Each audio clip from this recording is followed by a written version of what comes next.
welcome the great Lainey Wilson.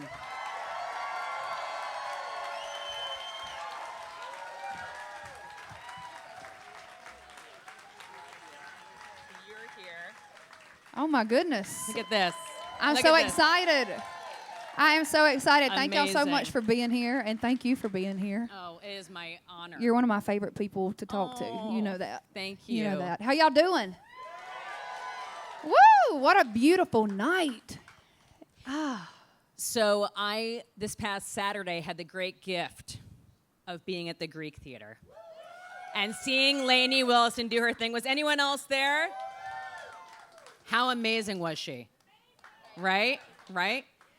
Now, for me, the whole production is when you came out and you had this silhouette and being the hero that you are, it was so magical. And hearing the new songs. Oh, gosh. How did that feel to play the new music? So exciting. I mean, it's this record, y'all, it has been a labor of love, for real. We were working on this record before Bell Bottom Country even came out. And my band got to play on this record, so it's just really fun for us to be able to feel like, I mean, we created this stuff together, and to be able to do it together on stage is pretty magical. Now, I was in the pit, because that's how I like to I see saw you down in the pit, too. And we had a moment. We did. I was doing 4x4 by you, and I was singing to Allison. We did have a moment we locked We eyes. did. I was like, I will remember this forever. And in that moment, I was looking at not a rising superstar, but a superstar that has arrived. And it was her rightful place. Thank you very much. And This is my hype woman, y'all. I'm totally her hype girl. And this I is admit exactly it. why I wanted you to do this. I admit it. But there were several moments that night, and I was a little bit out of body, and I was like, this is history in the making. Thank How you. did that night feel for you? You know what? I feel like it has. I've been on a journey trying to basically like find that feeling of stepping in to this, and everything has moved so fast in the last few years that I feel like it's been a constant. Just you have to level up. You got to rise to the occasion. Like if something is thrown your way, you better figure it out and give it your best shot and be on your toes. But I feel like, especially just with like this record release and everything, I feel like I'm right where I'm supposed to be. I feel like I'm kind of stepping into what I have been called to do, and I feel like every single song I write, every single song I get to put out, I'm finding who I am a little bit more. Yeah. And two, like the more of my fans that I meet, I feel like I learned something about myself that I didn't even know. So it's been a lot of soul searching. Yep. Let's talk about Whirlwind. Let's do it. Who has heard this album? I'd like to know. Okay. You know how I feel about this album. Yes. It's 14 songs. I know it inside and out, and I listen to it in sequence. You gonna sing every with me time. tonight? You gonna do it with me? I mean, I was hoping you would ask. I just need a tambourine. Actually, while I was watching the show on Saturday, I was like, I need my tambourine. Okay, just hand me some sort of percussion, a shaker. I love it. I love it. Every song on this album feels very intentional. It has its place. It has its own sonic stamp in this body of work. And it feels like each one, you took care to create this moment because it represents so many things for you, your past, your present, your future, the internal conflicts, the moments of confidence, so much, you know. Talk to me about when you did do this album, the mindset, because you really went for more quality over quantity this time around, which was a different approach. Yes, because normally, I mean, I would consider myself a songwriter before I'd consider myself an artist, because I've been in Nashville for 13 years, and before I had a record deal, I was trying to write songs for other artists. And so I know I can tell a story, you know, and that's the foot that I have, like, always led with. But I feel like with this batch of music, I felt like it was really important for me to kind of like pull back the layers and be like, okay, what have I already said? What kind of stories do I want to share with these people that maybe I haven't shared before? Or like, what's something about myself that I've learned in the past 2 years since Bell Bottom Country that I'd like for my friends to know? And I really wrote it down. I mean, I was like, okay, well, I'm in love. Let me talk about that. That's something to talk about. Aww, It's fun to write love songs and mean it. And there's so many different like sides of me on this record. Even when it comes to Ring Finger, y'all, I'm crazy. I'm not gonna lie to you. So good. Okay. The truth is, I'm just like gotten to the point where I admit it. You know, that's the difference. Good. Got to embrace it. That's right. Yeah. But keep it real. But all of these songs served a purpose. But I normally write 300, 200 songs to get the top 12 or 14, and this was, as my career has grown and changed over the past couple years, I've realized that there's only so many hours in the day, and I don't have time to write those 200 or 300 songs, but I did have time to sit down and get focused and figure out, okay, what am I saying? What do I want to be singing for the rest of my life? And Jay Joyce, wow. Yes. I mean, the hardest rocking guy in country. Oh, he's right? cool. He's so talented. Cool. And he's worked with so many different types of artists. Yes. You know, Keith Urban and Carrie Underwood, and then also the Black Crowes and Iggy Pop and Cage the Elephant. And you can hear so many different sounds and textures on it. The production is just so special. What is it about your chemistry with Jay that really nurtures your unique sound? Oh my gosh. Well, before I met Jay Joyce, I had always said, like, I want to work with Jay Joyce. He just seems like a mad scientist. He seems like he puts everything in a pot and like mixes it up and just like voila, how did that happen? And he's not scared to get a little weird. And he's not trying to be perfect, and I'm not either. And I think that's why we probably do work well together. But before I did my first record, Saying What I'm Thinking, with him, I knew it was important, and I think he knew it was important too, to get to know each other. So before we even agreed to make a record together, I had went over to his studio in Nashville, in East Nashville, and it's this old, get it, boy, get it. Sound like a pissed off bumblebee, didn't it? Yeah. Oh my gosh. Anyway, sorry, I'm ADD, but he's back. He's back. He heard you were playing here. He heard what I said. Who could blame He's him? like, "What you talking about?" But I went into his studio, and it's this old renovated church. It's really, really cool. It's like stained glass windows, a pulpit, and everything. And as he opened the door to the church, he was smoking a cigarette, and smoke just like came out of the church. And I was like, "This is my kind of people right here." Yeah. Like, just unapologetically himself. And we sat down and we got to know each other, and like he got to know me and my personality, like where I'm from, the way I was raised, and I got to know him and his personality and the way that he was raised and his influences and the things that make him tick. And I hung out with him 3 or 4 times, I think, before we agreed to do a record together. And I think that right there has been that special sauce, and our bond is pretty unbreakable. A lot of people had told me, they said, Jay Joyce he's terrifying, he's scary, he walks around in a black trench coat and lights his cigarettes up on a toaster. And I'm like, that don't sound scary to me. I'm like, that sounds like we'd be friends. That sounds like home. That sounds like home, Yeah. which I got you a drink if you want one. Oh, I do. Okay. Thank you. Like a mind reader. Yes. You and Jay together are magic. You are. They're back. I'll They are take back. it. Yeah. Yeah. I think what I love about Whirlwind is it's a country album. You honor your Western roots, but I hear so much. I think they're mad. They're mad.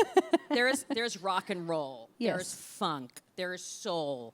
There's so many influences, and I'd love to hear what sort of role maybe other genres or cultures or artists have, the role they've played in your music. Oh my goodness.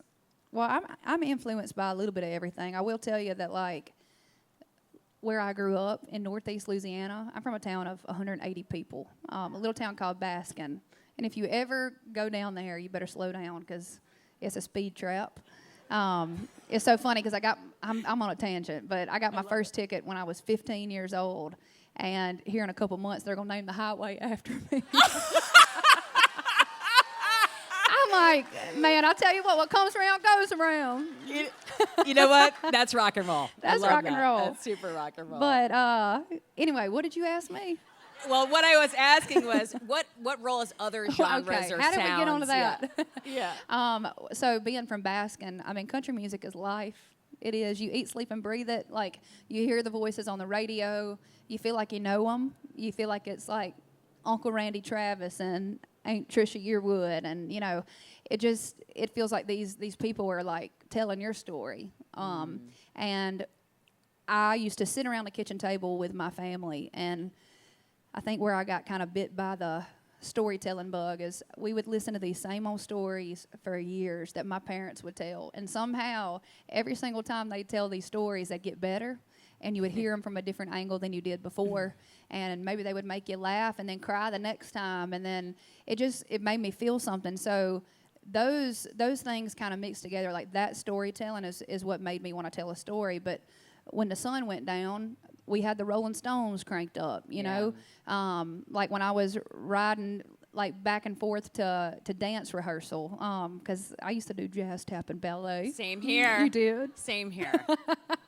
Twinning, Yeah, we are. We are. Yeah, we were listening to some rock and roll, and so I think that's where my love for that. It just feels kind of nostalgic and stuff. But my band, like I said, they played on my record, and they are all influenced by so many different things. One of them is influenced by punk. We got funk, we got jazz, we got blues, we got rock, we got Americana, you name it, a little bit of everything. And these guys are the ones that have been there with me almost from the beginning, at least from the beginning of when things kind of like started to shift a little bit. And they're some of my best friends, so it's cool to hear little bits and pieces of them in the record too. You can hear it. Yeah, for sure. You can hear it and feel it, that they were part of it.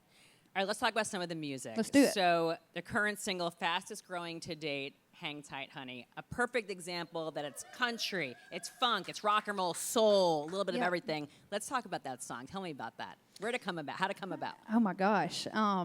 It's so funny because the same guy that I wrote Things a Man Ought to Know with, one of the OGs, that was my very first hit at country radio. And the guy that I wrote that song with, he had sat down with a few other friends of mine, and they were trying to write me a show opener. And they had written like a verse of this song, and then he had it, I think, for like a year and a half before he like worked up enough nerve to send it to me. Wow. And then one night I was playing Red Rocks, and no big deal. Bucket list. And I remember sitting out on the balcony of where I was staying, and he sent me the start of this song, and I thought, oh my gosh, like, why have you not sent me this sooner? Yeah. You know, if you had not sent me this, like, come on. Right. But we got together, and we really just kind of, like, told a story, and lately I feel like I have to live it to write it. And that's what this song's about. I mean, you can. I'm talking about a tour bus, and I'm talking about life on the road, but at the end of the day, you can plug in your own things to make it feel like it's coming from your point of view. It's just about working hard for the people that you love and having somebody to come home to. And it makes doing all this even more fun, you know? Yes. And I love, the video is amazing, and I love that it's like a two-part with 4x4 by you. Yes. It's so beautiful, which is forever our song now, It obviously. is. It's where we locked eyes in the pit. Now, you wrote that song in about like 30 minutes. Is that true? We did. We wrote that in 30 minutes, which never happens for me. Normally I take 5-6 hours, maybe several days, because I like go through it with a fine-tooth comb, and I try to like pretend that I'm not me. And I'm like, okay, pretend I'm little Susie that's 9 years old from Nebraska. Like, how would she feel about this? Or pretend I'm Bobby Joe from Illinois. Like, I just like try to put myself in other people's shoes and hear it. And I'm like, would it still hit me the same way? Because I want to try to make sure that I'm not just writing for one kind of person. I want people from all over and from all different walks of life to be able to pull things and be like, man, I feel like that was written for me. So, yeah, we wrote that in 30 minutes. That's unbelievable. Which it was just kind of, it fell out of us. Magic. Yeah, and then when we started playing that song before it even came out, the crowd was already singing it back to us. Yep. It's such a groove. It's such it feels a groove. good. It feels so good. Which is going to be our next single. So it is our next single right now. Yep. It's so exciting. Another album highlight is Good Horses featuring Miranda Lambert. How good is that song? You said she's sort of like your country music big sister. Yep. I love that. Tell me about the dynamic between the two of you. Look, I knew even when I was little that like I've always had a weird sense of peace about knowing that I was going to be doing this. I would never tell her, so y'all don't tell her, but I had a picture of her in my bedroom that I had, like, I was like, she don't know it, but we friends. I guess I need to tell her that. It's too late now for her to run. But I felt it. I was like, this girl, she's like, she is who she is. And she is true blue. She is honest, like brutally honest with me. She tells me what to do, what not to do. She gives me advice. She's somebody that I can call and be like, why do I feel this way about this when this happens? And she encourages me. She checks on me. She's like, how's your head? You know, how's your heart? Are you taking care of yourself? Are you taking a nap? And she called me one day and she said, would you like to come out to my farm? And she said, I want you to take a really long nap. I want to feed you. And maybe we can write a song. And y'all, I took a 13-hour nap. She was like, Lainey, wake up. And I smelled the hamburgers. I was like, I'm up. That's amazing. Yeah, but we had fun on the ranch. Like, we were doing all the things that her and I both grew up doing and just really bonding. And then we started writing the song. I had this idea for a while. And nobody wanted to write it with me. Everybody was just kind of like, I don't know about that. I don't know about that. And thank goodness, her and my buddy Luke Dick, they bit. And I think it's because the reason it like flowed so well is because her and I both, we love the Western way of life. We love like the gypsy soul, running the roads. Like, we love touring. We love going and experiencing things. But we also know the importance of home. We know that you got to come back and get planted, you know, plant your roots, plant your feet, get grounded and centered and focused, fill your cup so you can go back out and try to fill other people's cups. So as we were sitting there writing the song, 3 bluebirds flew up and landed on the balcony. And her and Luke told me that when they were writing her song, Bluebird, that the same exact thing happened in the same spot. Oh, wow. Yeah. Oh, so I had a weird feeling. Mm-hmm. That's beautiful. It's pretty cool. How incredible is that? That's amazing. Pretty cool. I have shared with you that my favorite song is Middle of It. Yes. And you did play it the other night, yes. and I was in tears in the We pit. did that for you. Oh, thank you. Just for you, sister. And you had shared with me that when you wrote that song, you weren't even sure if anyone else would be able to relate to it. And that's the song that really resonates with me the most. That's wild. And so, like, what was it about that song? Like, how did that one come about? I had been on the road for quite some time. I think that year I had slept in my bed a little over 30 nights in Nashville. And your girl was tired. You're tired. I'm talking about I had designer bags under here. Hence the 13-hour nap at That's Miranda it. Lambert's house. That's it. Yeah. But you do what you got to do because, I mean, these opportunities are coming in, and these are all the things that I've worked for, and I want to see them through. Like, I want to take these opportunities. So I was in a weird place, meaning my career was finally starting to do something. But on the personal side, my daddy was extremely sick, and we thought we were going to lose him. And the doctors told us that he wasn't going to make it. And so I was really just struggling with, like, okay, on one side of things, like, I'm doing really well, and on the other, it feels like things are falling apart. And what I've realized through that is, like, that's okay. Like, sometimes that's just what happens, and you figure it out. And I remember coming to my house. I had been living in my house at that point for 10 months. I didn't have any furniture. And I sat down on the hardwood floor, and my friends, Dallas and Tranny, which we call ourselves the Heart Wranglers, we wrote Heart Like a Truck together. Yes. They said, how are you doing? And, I mean, these are the folks that know me better than I know myself at times. And I remember just, like, sitting down on the hardwood floor, and I told them, I said, I feel like I'm just smack dab in the middle of it. And she was playing her piano. She was like, keep talking, keep talking. Yeah, so and good. I said, sometimes it's hard for me to take a step back and realize where I started and where I'm going to end up. And the more that we talked about it and we wrote the song, we just kind of learned a lot throughout writing the song that you're not supposed to know. That's the beauty of it right there, is about, like, one day you are going to miss those days. And it's all a ride. It is a ride, the ups and the downs, and we all live it in our own different kind of ways. Yep. So beautiful. Let's talk about Whirlwind, the album track, the album title. First of all, I love this song. You played it live. It's so good live. This one rocks. This makes me think of like a Stevie Nicks kind of. That's the way it feels too. When I'm glad you said Stevie Nicks, which me and you both we love her. Yeah.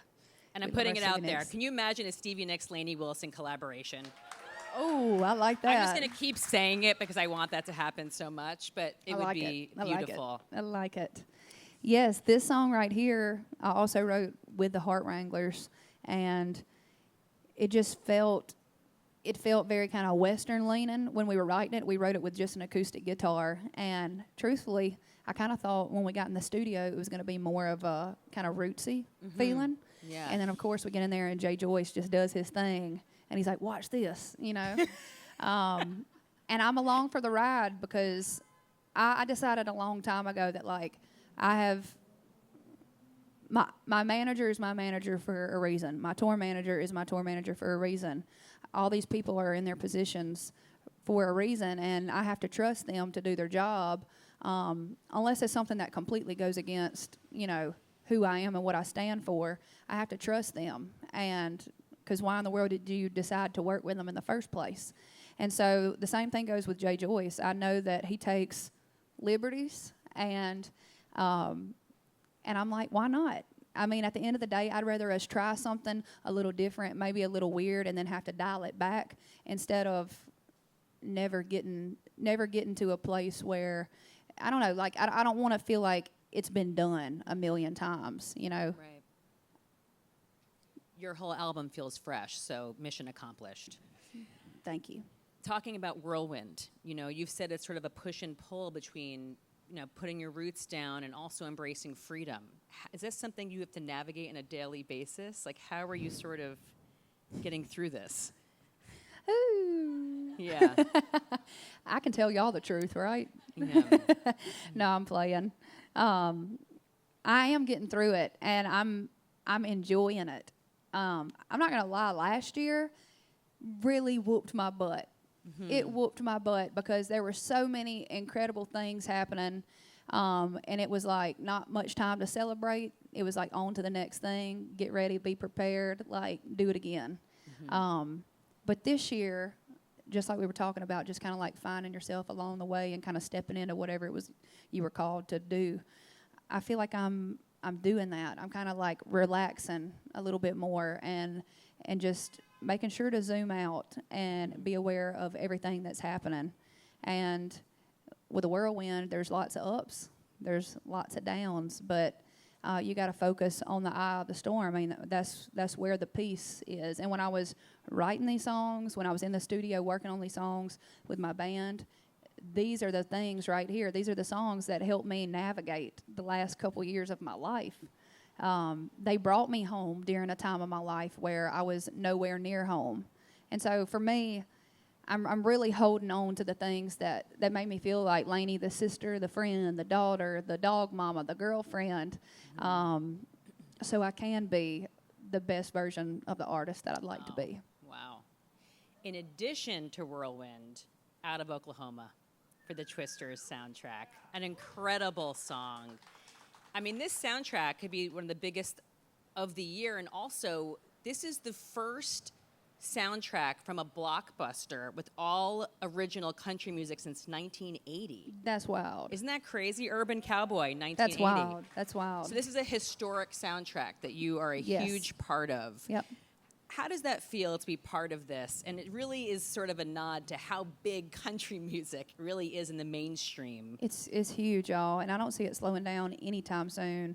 It's so funny because back in 2020, my mama, she must be in tune with the spirit. 'Cause she told me, she said, I'm telling you, after the pandemic, country music is going to be having a moment like you've never seen before. Wow. And she said, and you're going to be a part of it. And I was a little bit like, you crazy. But, and she is crazy, but she knows it. But she was right. And I'm so proud to be a part of what's happening right now. And even with the Twisters opportunity, I remember Mandolin, my manager, she called and said, hey, the folks from Twisters called, and they wanted to know if maybe you were interested in writing for a specific scene. So we ended up flying out here to L.A., and I watched the scene on a little laptop in a hotel, and I like just kind of downloaded it in my mind, and then I went back and I wrote a song for it. I think we were one of the very first artists that they asked to do it. And then once I found out like everybody that they had on board to write for that record, I thought, man, they've really got something special here. And if you hadn't seen the movie or listened to the soundtrack, they nailed it, y'all. They really nailed it. And so I'm very really proud did. to be That's a part awesome. of that. One of my favorite things you've said is, if you're going to be a dreamer, you better be a doer. And that resonates with me so much. I subscribe to that. And we've talked about this, but in a day and age where someone can have an overnight success by not even leaving their bedroom. Yep. What is it that you learn from the greats like Dolly, Willie? Like, what does it really take to be a superstar like that? Oh, my goodness. It's really cool that I can lean on these people now. Like Dolly has given me really great advice. And just the encouraging, like, video. She'll send me a video every now and then. She don't have a cell phone, or I at least don't have her number. But I think you have to fax her. I'm like, I'm about to get a fax machine. I can't believe I'm saying that, but I got to get in touch with you, woman. So whatever Dolly wants. That's right. Yeah. But just the encouraging words that she sends me. And Reba, I mean, I texted her this week, and I said, how do you do this? How do you do that? And she just kind of like broke it down, and she sent me a novel, and she took the time to do that. Oh, and I thought, special. that's what makes these ladies the icons. That's what makes these ladies the face of country music, and just the way that they carry themselves. I think that right there, of course they're talented. Of course they can write music and they can sing it and perform it and do all the cool acting and this and that, but I think it's how they treat people, and I think that right there can take you places even further than your talent can, and I've realized that. And this is why you are a superstar. Well, you ain't seen my bad side. Bring it. You Bring ain't it. seen my bad side. I'm willing to. I'm willing to. You've already accomplished so much, so much. What do you hope to achieve? Like, what does the dream look like now? The dream keeps changing every day. Mm-hmm. Every day. Because everything we put on our list that we wanted to do even 2 years ago, we've done that plus more. Now I would love to do like SNL. Oh, that would be amazing. Yes. Yeah. Yes. And with the acting stuff too, you know, we're back with Yellowstone, and we're that's right. very excited about that. Hopefully get to do more of that. I really enjoy it. I mean, no matter what, singing, songwriting is my priority, because that's what brought me these other opportunities anyway. So I'm just not going to be scared to say yes and step outside of the box. Everything that I've done that's scary, in the end, it has been worth it. So, what do you hope the fans learn about you, not just from listening to your music, but getting to know you? What do you hope they take away from it all? That I'm just like them. I mean, that we all feel the same. We all put our pants on the same way, one leg at a time. Sometimes you split them. Did y'all see that video of me? I split my pants on stage. Did y'all see that? A few of y'all did? Lord help us. Some people are like, that means you just need a bigger size. I'm like, that means you need to shut up, Billy. Yeah. Anyway, what do I want them to know? I just want them to know that they can, especially for people who are like from a town like I'm from, or come from a different background, or like didn't have it served on a silver platter for them. Yeah. I want them to know that, like, you got to work. You got to roll your sleeves up and know that somebody is always working harder than you.